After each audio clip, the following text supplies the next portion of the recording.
Hello बच्चों, चलिए आज हम लोग देखेंगे भौतिकी क्लास 12 का, जिसमें हम लोग पढ़ रहे हैं गॉस थ्योरम यानी गॉस लॉ या गॉस थ्योरम। गॉस थ्योरम पे बेस्ड जितने भी क्वेश्चन है और जितने भी प्रूफ है, उस प्रूफ को हम लोग बारी बारी से करते आ रहे हैं, जिसमें आज हम लोग पढ़ना है एक समान आवेशित गोलीय चालक कोश के कारण विद्युत क्षेत्र या के द्वारा उत्पन्न विभव या विद्युत विभव। ठीक है, तो इस चीज को हम लोग को पढ़ना है। तो विद्युत विभव कैसे निकालते हैं, ये चीज पहले हम लोग जानेंगे, उसके बाद देखते हैं। फिर चलिए देखेंगे।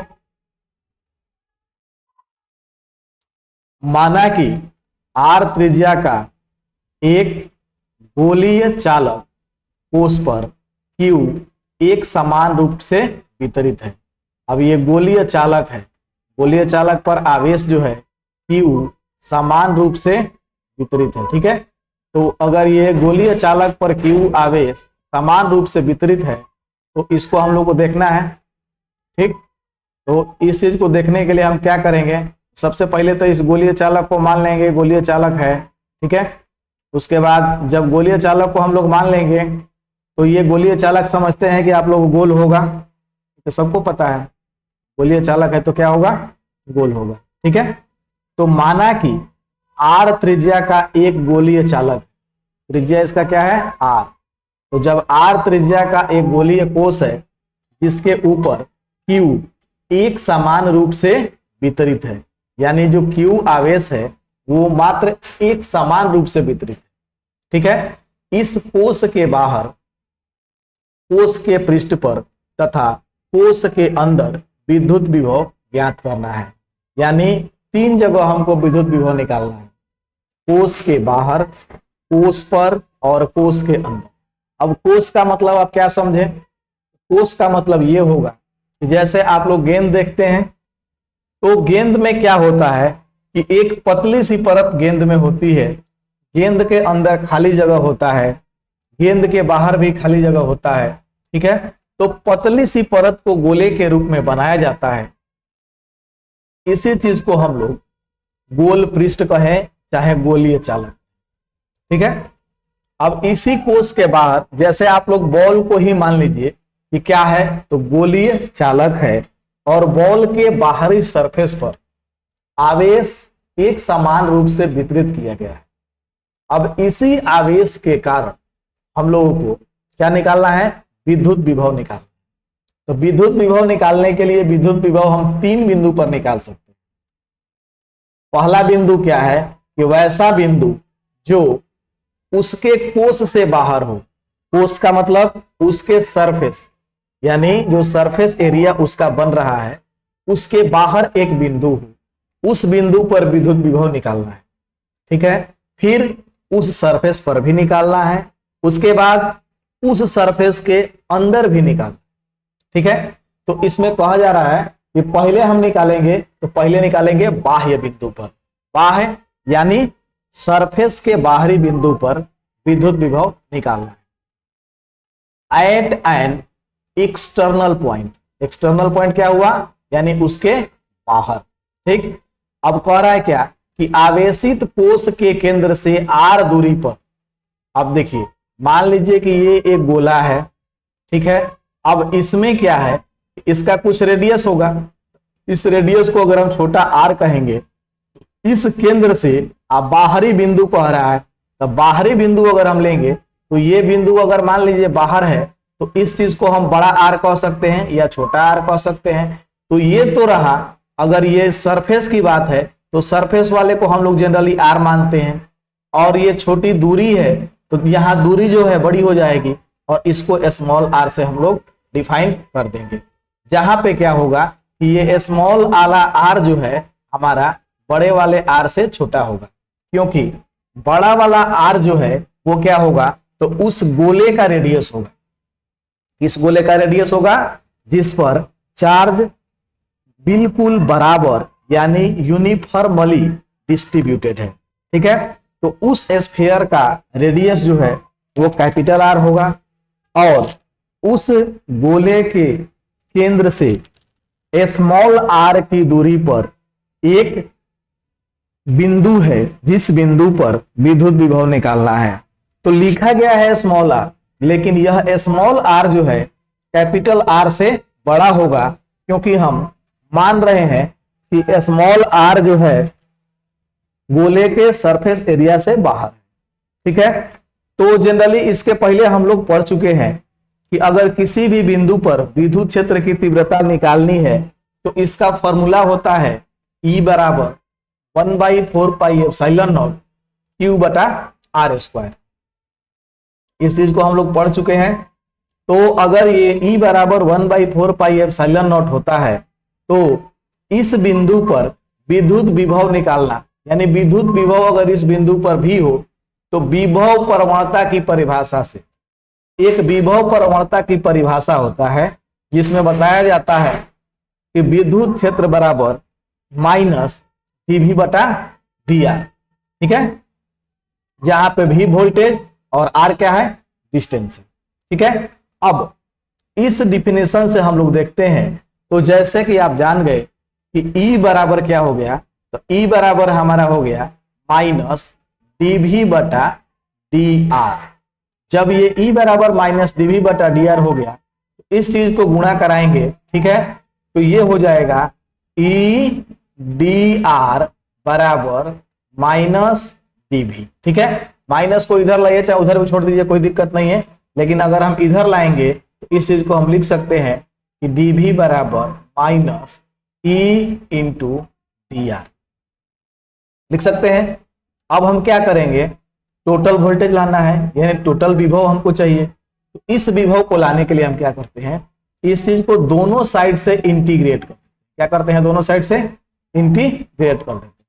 तो ये इंटीग्रेशन कहां से कहां तक होगा, इस चीज को हम लोग मान लेते हैं 0 से लेके V तक होगा, और इसको हम लोग मान लेते हैं इंफिनिटी से लेके R तक, क्योंकि हमको R पर निकालना है इसलिए R पर होगा। अब देखिए E बराबर, ये बात तो समझ गए। अब ये dV को इंटीग्रेट करेंगे तो ये हमारा आ जाएगा V। अब इसमें इंटीग्रेशन लगाएंगे कहां से कहां तक, माइनस तो ऑलरेडी लगा हुआ है, इंफिनिटी से लेके R तक E और dr। ठीक है, अब E का मान हम लोग जानते हैं कि E बराबर 1/4πε0 Q/r² होता है।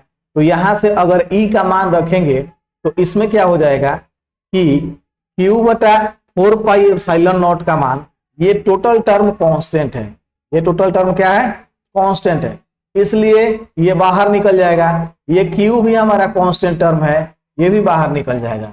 अब यहाँ वेरिएबल क्या बचा, तो वेरिएबल हमारा बचा R। ठीक है, तो इस R के रेस्पेक्ट में हम इसको इंटीग्रेट कर देंगे। ठीक है, तो ये बच जाएगा। अब ये टर्म बाहर निकल गया तो ये हो गया Q/4πε0 लिमिट इंफिनिटी से लेके R तक इंटीग्रल dr/r²। अब देखिए, अगर इंटीग्रल की बात करें तो इंटीग्रल का फॉर्मूला जो होता है, अगर x का पावर n है तो इसका फॉर्मूला होता है x का power n+1 divided by n+1। इसी प्रकार इस चीज को अगर हमको लिखना है तो कैसे लिखेंगे, तो इस चीज को हम लिख सकते हैं इंटीग्रल r के पावर -2 dr। ठीक है, अब ये जो है इसके साथ भी dx लगता है। ठीक है, अब ये आ गया, तो इस चीज को हम लिख सकते हैं r के पावर -2 + 1 डिवाइडेड बाई -2 + 1। ठीक है, अब ये क्या हो जाएगा, ये हो जाएगा r का पावर -1 बटा -1। ठीक है, अब इस टोटल टर्म में अगर r का पावर -1 को लिखें तो इस चीज को हम लिख सकते हैं -1 बटा r। अब कहां से कहां तक, तो इंफिनिटी से R तक, तो R के जगह पे R को रखेंगे, इंफिनिटी खत्म हो जाएगा, वैसे भी इंफिनिटी से कोई खास लेन देन नहीं है। तो ये हो जाएगा -1 बटा R, कहां से कहां तक, इंफिनिटी से लेके R तक, इसका लिमिट लगा देंगे। तो लिमिट में क्या करेंगे, एक बार इंफिनिटी रखेंगे, एक बार R रखेंगे, तो हमको निकालना है R पर, तो डायरेक्टली इसका वैल्यू R रखेंगे।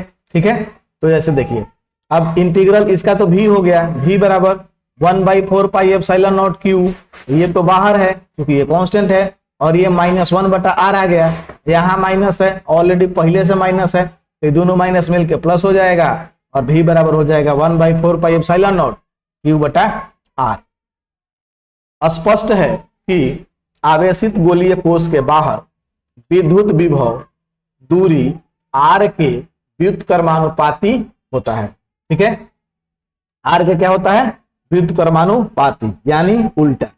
ठीक, अब देखिए गोलीय कोश के पृष्ठ पर अब हमको निकालना है, क्या निकालना है, गोलीय कोश के पृष्ठ पर, at the surface of spherical shell, यानी कोश के पृष्ठ पर स्थित बिंदु के लिए।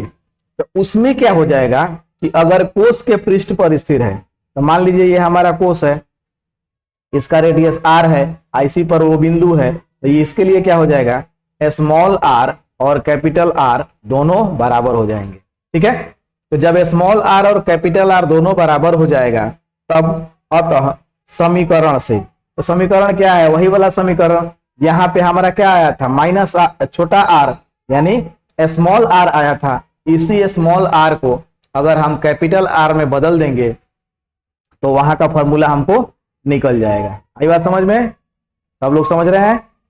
चलिए फिर आगे देखते हैं, अब आगे क्या निकालना है। स्पष्ट है कि आवेशित गोलीय कोश के पृष्ठ पर विभव सर्वत्र समान होता है, यानी हर जगह विभव का मान उसके कोश पर बराबर होगा।